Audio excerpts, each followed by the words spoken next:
All right, guys, welcome back to Overtakes. This is Misfit. And I'm Kel.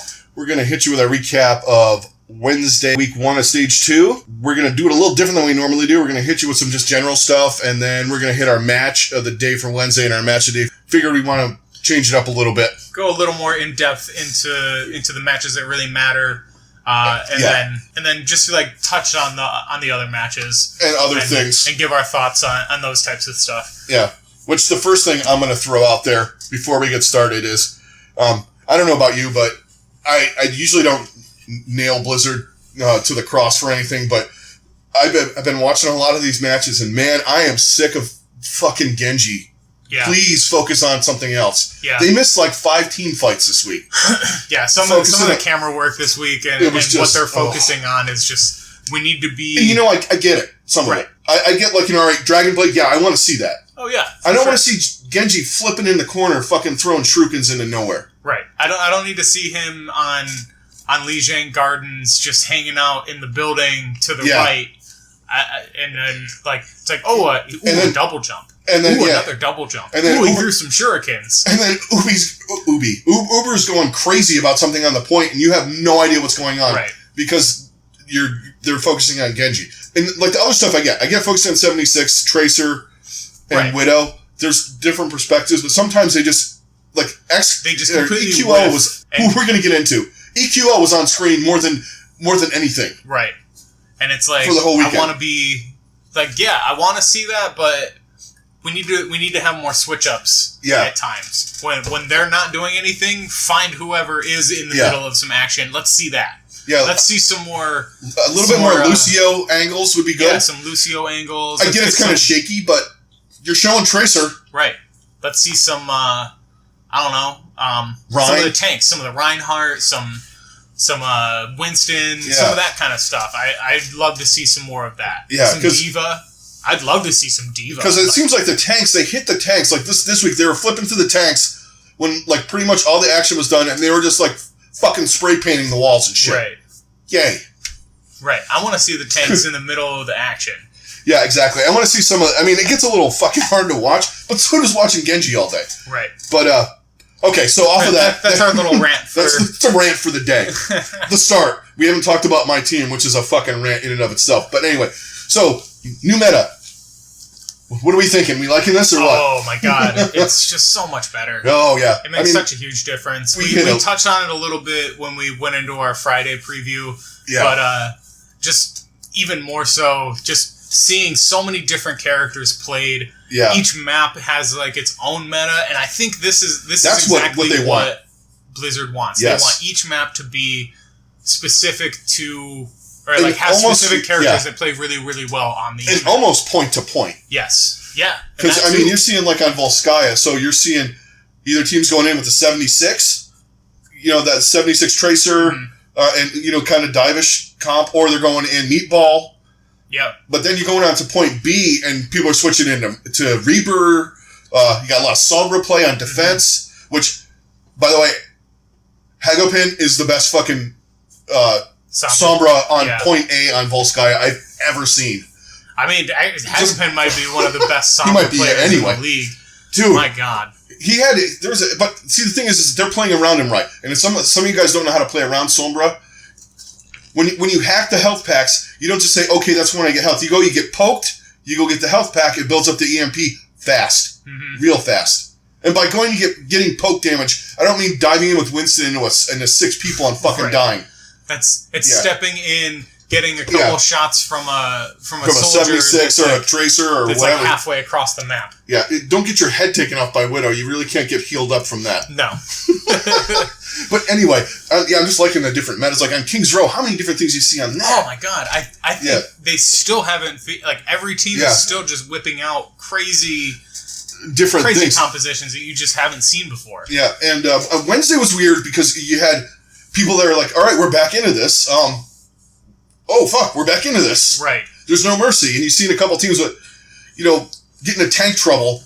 On the match we're going to touch on, we'll get into that. We're going to touch on, we're going to hit on the match of the day on Wednesday is going to be Seoul and the Valliant, but we're going to hit the other things first. But So just like, real quick thing with Dallas. I mean, we went off. I don't think we can say enough about how much of an impact AKM has had. But also, this is the map where we saw Taimu playing as Winston, and man, his Winston play was fucking excellent. Actually, beyond good. Well, that's one of those things with them. That could be a thing for the future. Yeah. Actually, XQC looked good this week too. He did as well. He was on fucking point. He looked really good on Friday. Actually looked like he wanted to play professional and not fuck around. Yes. Because, I mean, they were actually, the way they started out last stage and the way they started out this stage with their overall mood. Yeah. I mean, they were having fun. I don't know, it's like, they're not yelling at each other. What the fuck is going on? Like, there was, communications were good, and we didn't see any Seagull. Which I'm wondering what's going on with that, but who knows? They got 9 DPS players. You can't take AKM out though. No. And Shanghai is... And Effect is played too well as well, so it's really tough. And same thing with Rascal. Yeah. They're in a conundrum with some of their things, and so I'm wondering where that's going to go. But just this match specifically, I mean, they just looked like a completely different team, and they look like the team now that everyone was expecting them to look like. Which, if they keep playing like this and continuing on this uptick, they'll definitely climb up the ladder a little bit. I mean, they definitely let down this first week.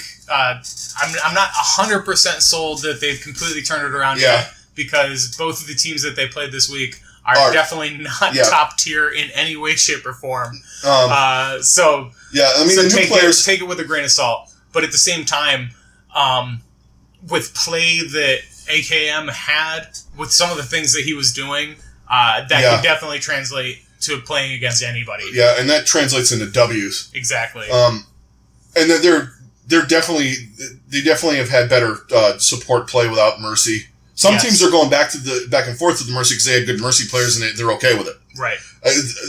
They played a little bit of Mercy. I mean, when they ran Farah, of course, you have to. Mm-hmm. I mean, that's just a given.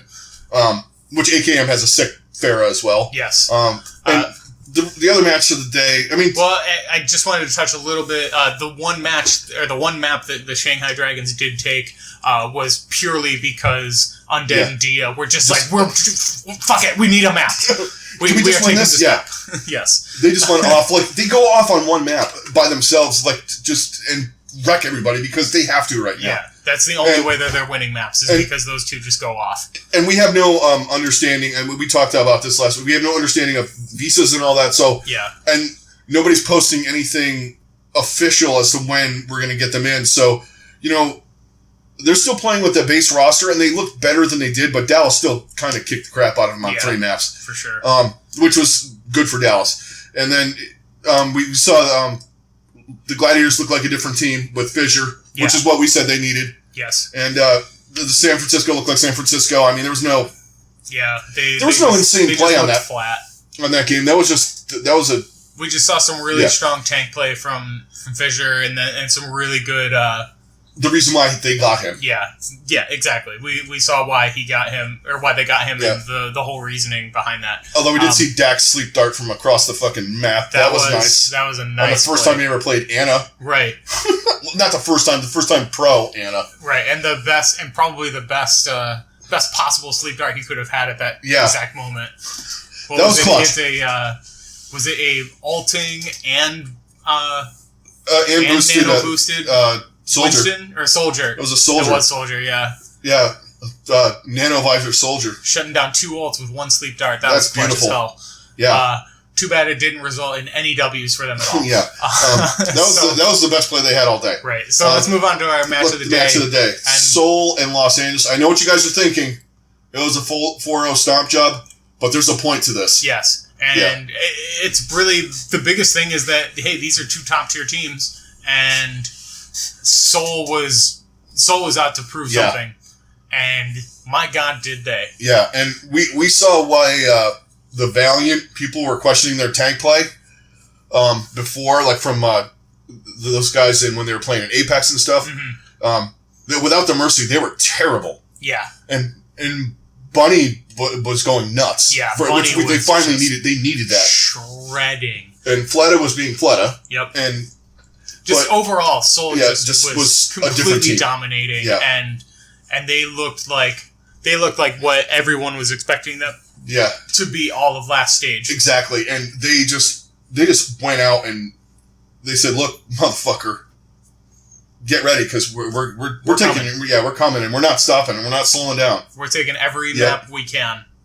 And man, they were just completely dominant, and I haven't seen a dominant performance like that, especially against a team that's as good as LA is. And they just completely shut them down. The quote-unquote best Western team. Yeah. We'll get to that team in a little bit. Yeah.